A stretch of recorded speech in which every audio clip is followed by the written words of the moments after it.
Do you know Musashi? He was a samurai in the 16th century, I believe. Mm-hmm.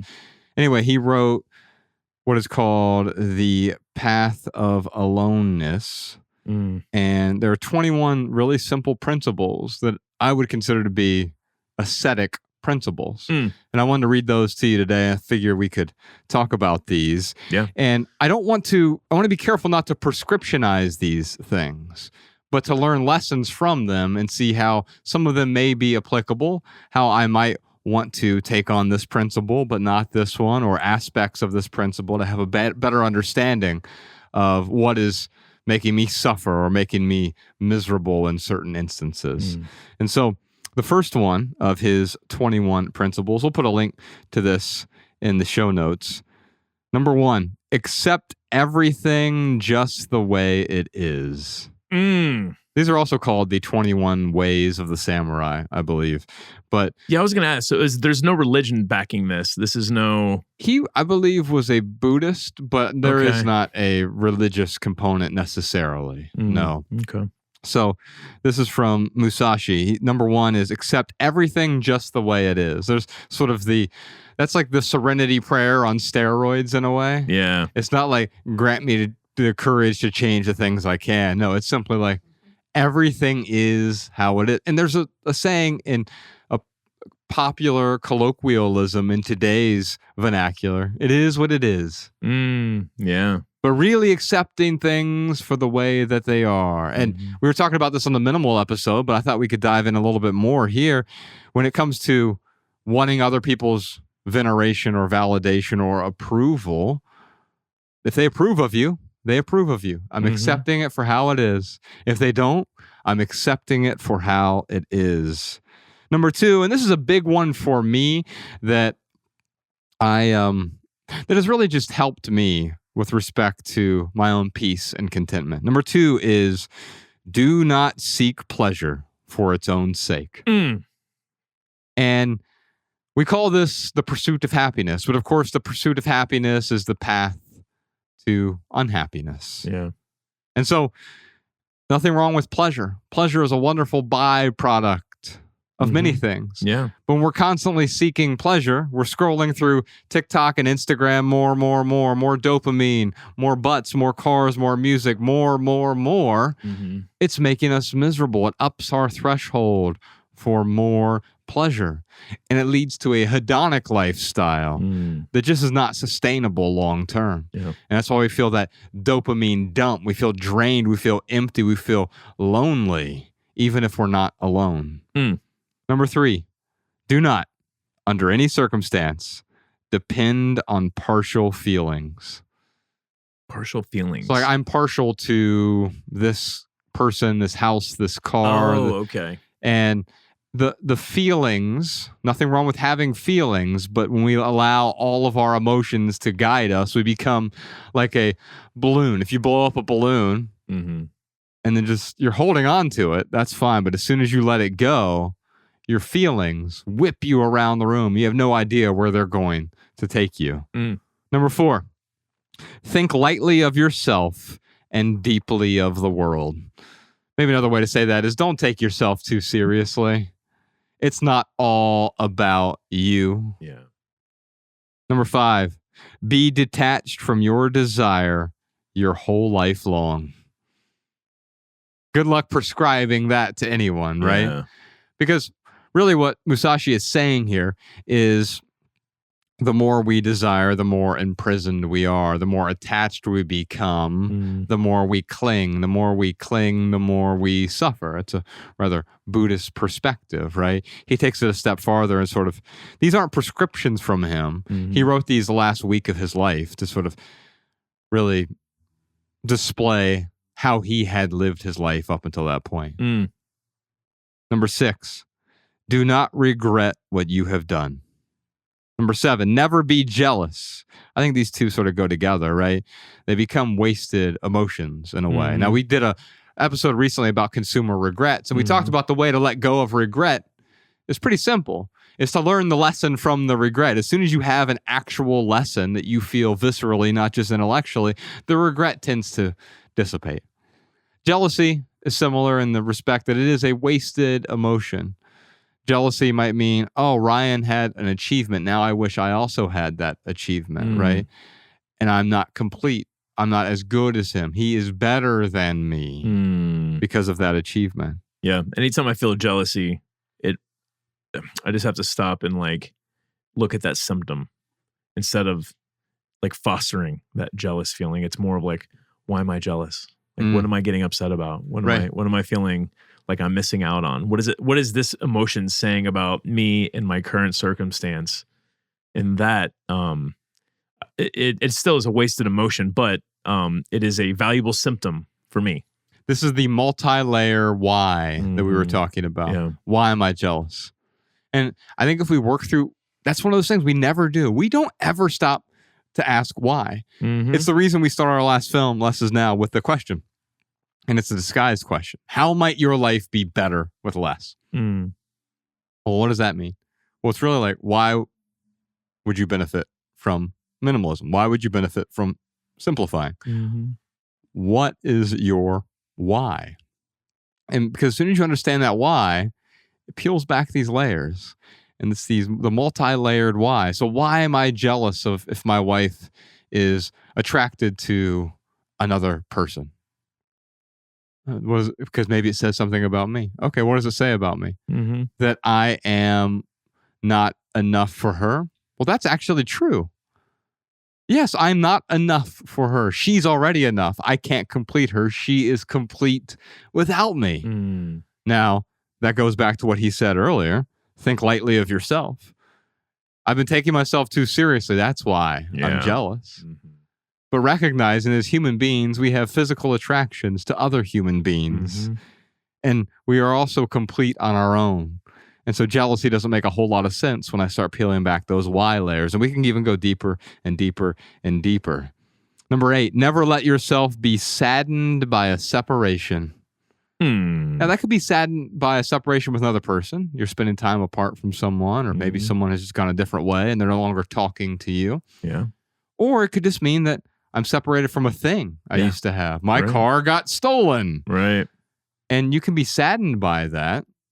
But what he's saying is that sadness is not productive in the sense that, he's not saying renounce sadness. You can experience sadness, right? Right. But too often in our culture, we also seek out certainty through these emotions that make us feel sad, lonely, miserable, etc.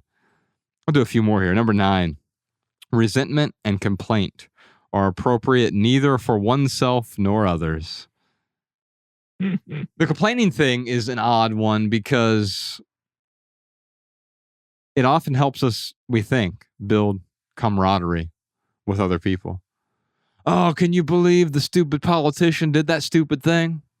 Oh, yeah, man, I hate stupid politicians and stupid things. You know what else I hate? Right. Yeah. And now we're bonding over our own complaints, right? Yeah. And what that does is it in Australia, what do they call it? Tall poppy syndrome. You familiar with this term? No. So like quite often, like it's one of the ways that their cultures are different from American culture, where we tend to celebrate the tall poppies, but in a field you actually cut down the poppies so they're all the same size. Well, culturally in Australia, they tend to cut down other people whose head gets too big or their achievements get too big or whatever, right? I'm not saying that's right or wrong. I would avoid insulting other people to tear them down so that my building is the same height as them, so to speak. Yeah. Number 10, do not let yourself be guided by the feeling of lust or love. Now, those are two different feelings. But love is to see someone for who they are without trying to change them. And so in a way, that can't guide you anywhere because you're already there. It actually takes you back to number 1. Accept everything just the way it is. That's actually love. It doesn't drag you anywhere. In fact, it helps you be peaceful and content exactly where you are. But then the lust piece that's one of the harder ones. Lust is a type of desire. It tends to be sexual desire. Although we have lust for consumer products now. It's a problem. We refer to the iPhone as it being sexy. Yeah. It's a sexy gadget, right? Yeah. That's a type of lust, right? And lust makes us do some really irrational, irresponsible, harmful things. Yeah. We've both done some crazy things for lust. Tell me about it. Not on the podcast. All right, let's do a few more here. Number 11. In all things have no preferences. Ooh. That one, I find tremendous wisdom in that, but I am certainly nowhere near being able to actualize that. Yeah. But I think of our friend Colin Wright. He's the closest thing I know to an ascetic. He has very few preferences. Like, I remember we'd be on the road and he would go with the flow. Mm-hmm. He would have no preferences the same way a river has no preference. It simply goes where it goes, and the experience is whatever it is. Yeah. And Colin leads an amazing life because he has very few preferences. Or here's another way to think about that. Mm. The more preferences we have, the more discontent comes along with those preferences. Yeah, the less peace we have. And there's something about having few preferences and him being able to fall asleep anywhere.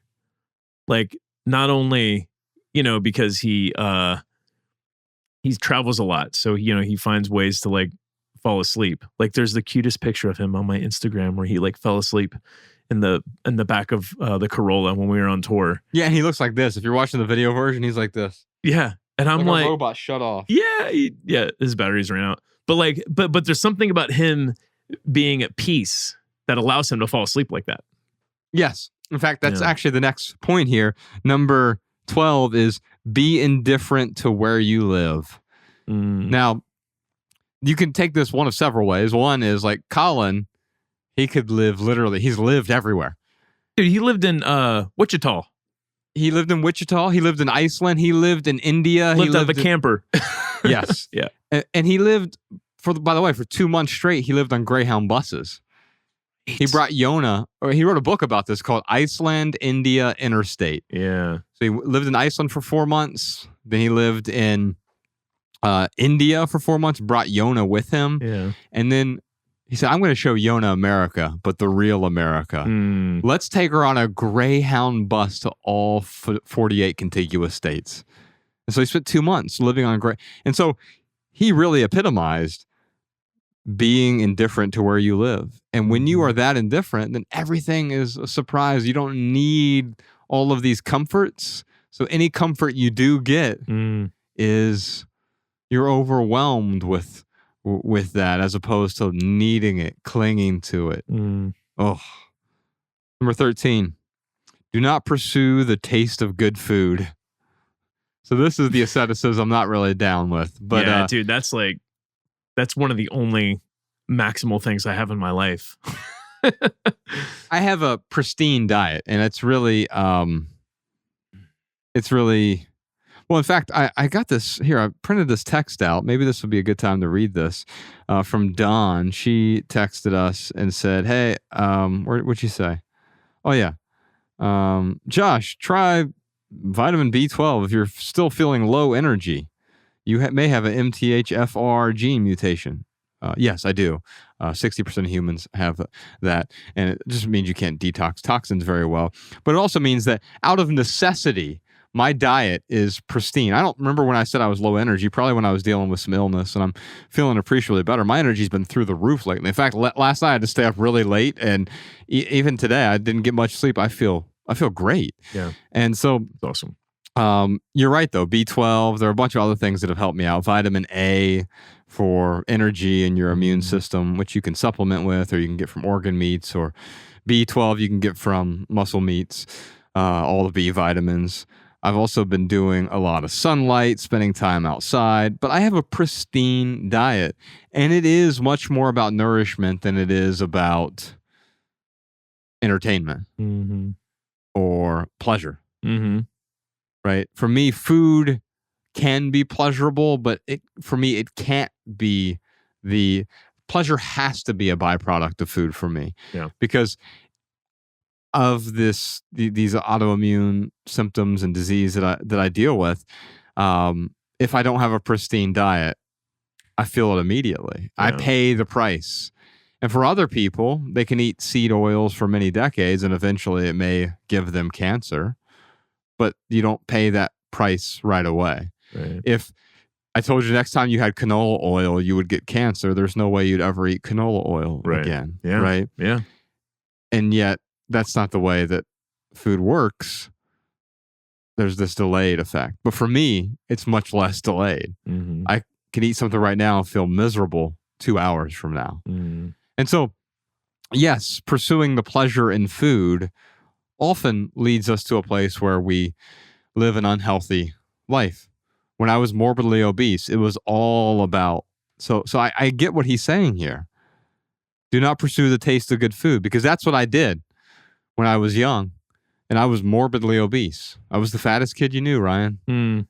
And I pursued only pleasure. Now, if I ask myself why, well, it's because I didn't have a whole lot of certainty in other areas of my life. Yeah. And so this was one of the few areas where I could have certainty. I'm certain that I can please myself in the moment. Mm. But of course, I didn't realize, being a young kid, how much displeasure, dispossession that led to in the long run, or even in the medium run. Gaining a lot of weight, but also feeling sluggish, tired, unhealthy, lethargic. Those things were, those were all excess. It was a type of accumulation. Mm-hmm. We'll put a link to this in the show notes. You can check out all of them, all 21 of the principles in the path of aloneness. Another one of them is do not fear death. That's a practical one because you're not going to get out of here alive. Did you enjoy this standalone Patreon highlight? If so, you can listen to full episodes of the Minimalist Private Podcast, available exclusively on Patreon. Visit patreon.com/theminimalists or click the link in the description. Your support keeps our podcast and YouTube channel 100% advertisement free.